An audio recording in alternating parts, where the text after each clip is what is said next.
Hey, I'm Gretchen Men, and welcome to a collaboration I'm doing with Breedlove Guitars. This is part 4 of a series on an introduction to fingerpicking. Part 1, which we'll link below, covers some basics of hand position, tone, developing finger independence, and walks you through a number of exercises which are intended to help give you a foundation for some very widely applicable finger patterns.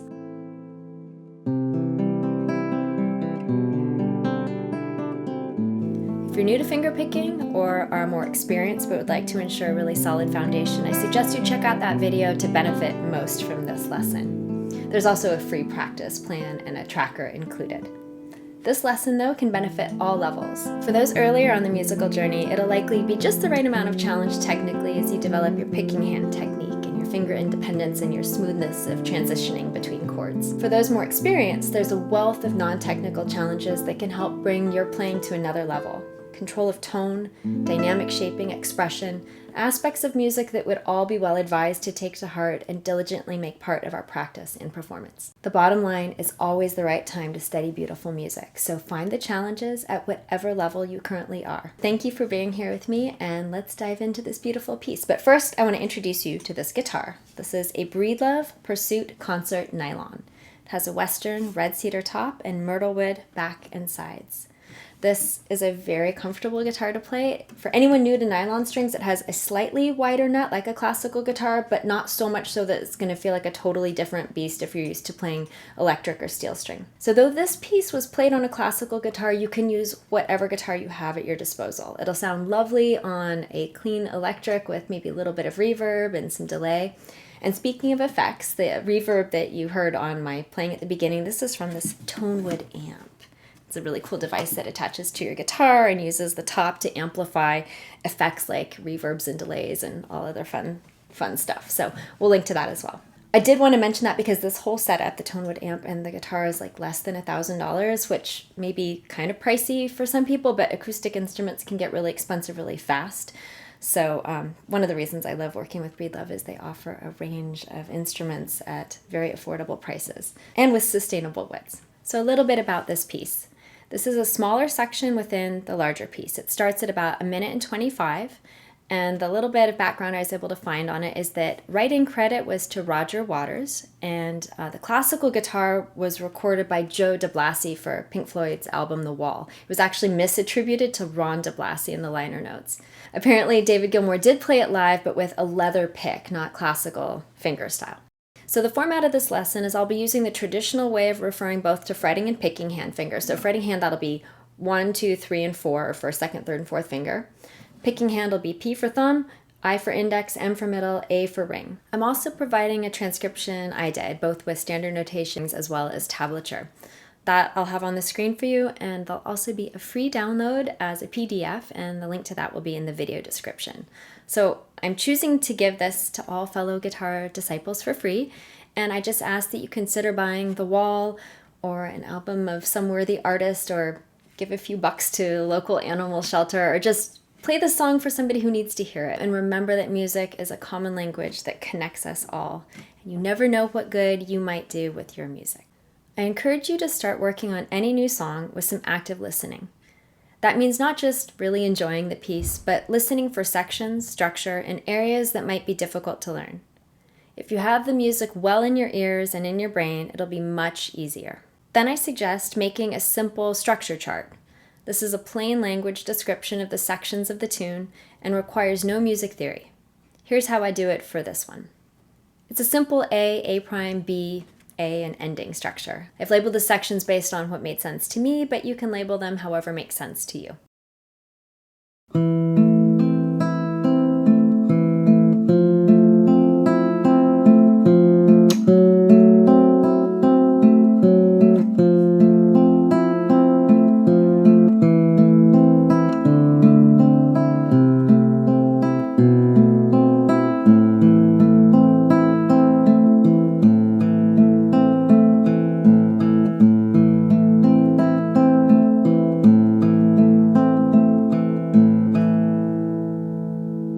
The right hand pattern is consistent throughout these 4 measures. We're going to do P, I, M, A, M, I, P, I, starting on the D string 2nd fret. So we're fretting an A minor chord.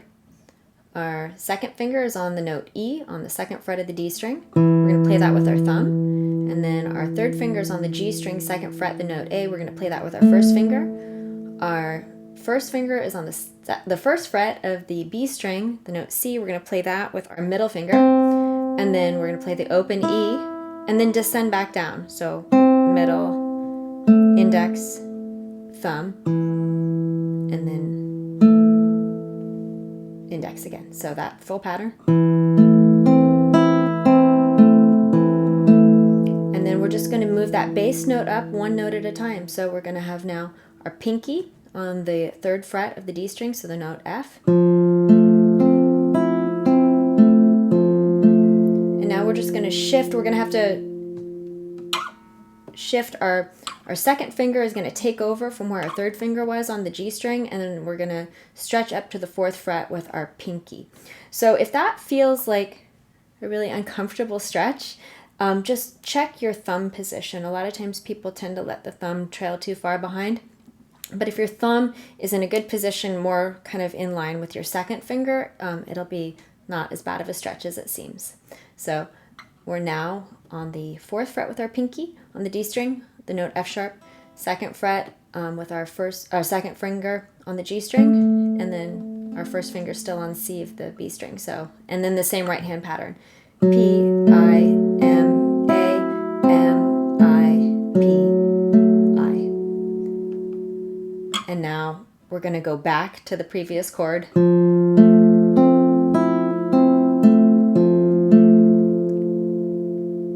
Moving from this chord,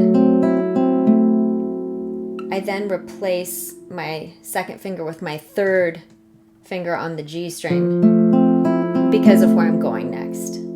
Mini section 2, which just measures 5 and 6, are going to be just an ascending pattern with the right hand and a descending pattern of the bass notes. So the bass notes first climbed, now they're going to descend. So we now have, so that's just the same A minor chord with the E on the bass, right? So we have P, I, M, A, and then we lift our second finger, have the open D string. We're going to use our pinky now for the C on the A string, third fret. And now we're going to walk that down to the second fret of the A string, the note B.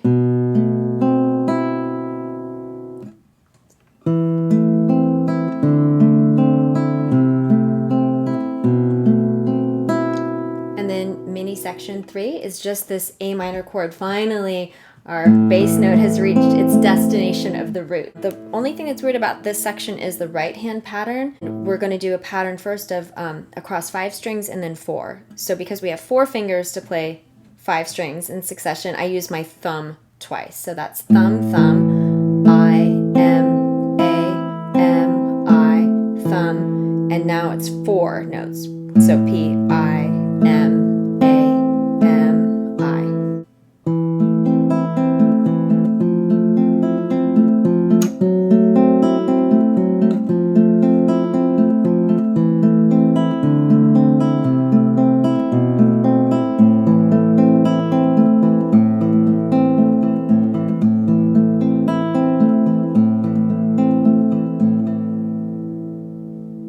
The good news is that A prime is really similar to A, so you already have most of it once you have the A section.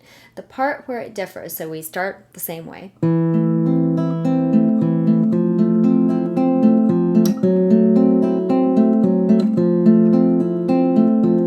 Here's where it differs.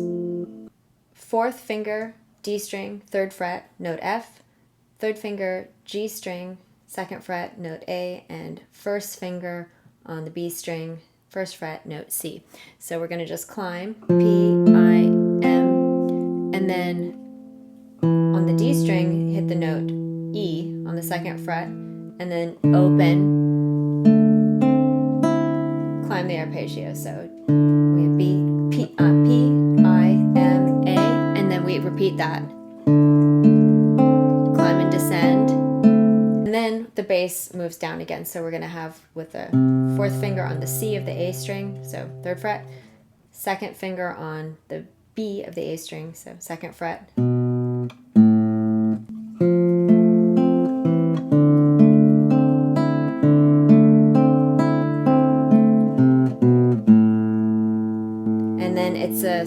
very similar mini section 3 where it's pretty much the same thing, but with one measure simplified. Really just climbing this arpeggio, descending, and then we end with a climb. So like this. P, P, I, M, A, M, I, P, P, I, M, A, M, I, P, I, P.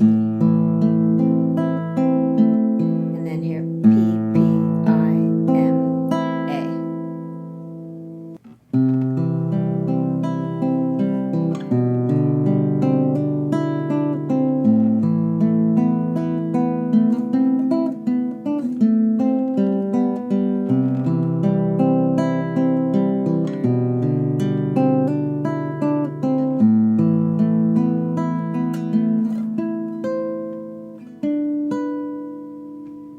Section B, mini section 1, which is C major, a climb and descent. Now we're going to move our second finger to the A string, 2nd fret, and then hammer on with our 4th finger to the note D on the B string, open E, and then D, C. So lifting our 3rd finger, or lifting our 4th finger. And then to A, I've seen this transcribed as A minor, but my ears tell me there's definitely the note B in there. So it's just like an A minor chord, but without that 1st finger. So just open, 2nd finger, 2nd fret, 3rd finger, 2nd fret, open, open. And then mini section 2 is just simply sliding with your 3rd finger up on the G string to the note C, and then your 4th finger at the 5th fret on the note E, and I'm using the finger pattern, picking pattern I, M, and then we slide down 1 fret with our 3rd finger staying in place, hitting the note B at the 4th fret of the G string, and the note D on the 3rd fret of the B string with our 2nd finger. Move the whole thing down a whole step. So we're on A with our 3rd finger, C with our 2nd finger, and then the open strings.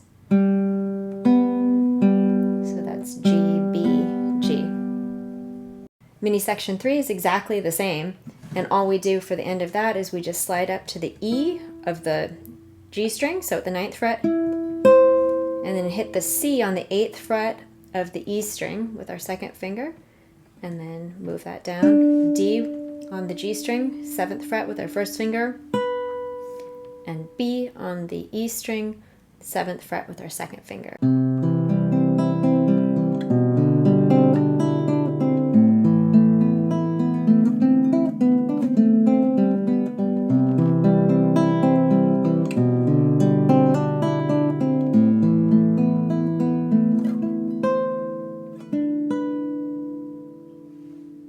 Alright, so we are almost at the end now. Section A is the same as it was at the very beginning, still section A, and the only difference is the ending. So I'll play it for you slowly, and then I'm going to give you a couple of different options other than the way I play it to end the song, because I think there's different reasons that could be argued, and you could make a good case for different ways of interpreting it.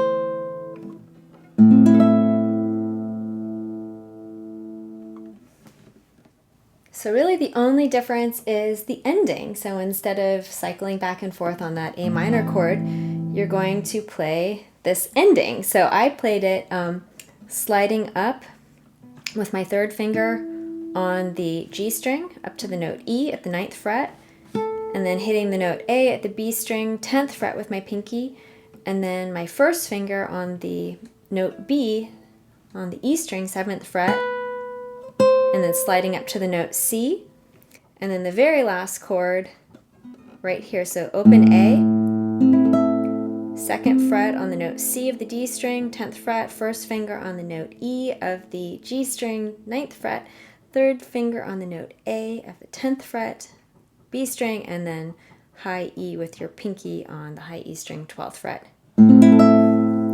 So I like to play it like that, but I think there's another way that might be a little bit easier, or really as I was kind of figuring out fingerings, I saw that there could be a good case made for a couple different interpretations. So that's how I play it. I think a way that might actually be closer, because you can hear a really prominent slide from that C to the E. So what that is sliding up from that C on the B string to the E of also the B string, 5th fret, then kind of rocking your finger to bar on the 5th fret of the E string, the note A, and then A, B, C. And what I like about this choice is then you can just slide up with that C, with the 4th finger. And that makes that chord a little bit easier to grab.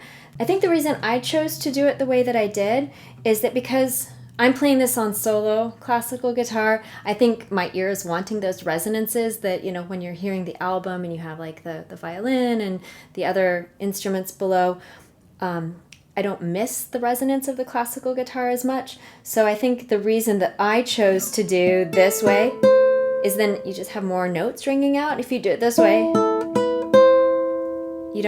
you only have these 2 notes ringing out. But this is a nice transition. Another way you could do it, I'm not sure if this one just kind of doesn't have as much merit, but at the end of the day, it's all what's comfortable for you. So these are just options. So you could still slide up and then hit that A with your 4th finger. But you lose the advantage of having your pinky already on the E string, making this transition a little bit easier, and having the other notes ringing out.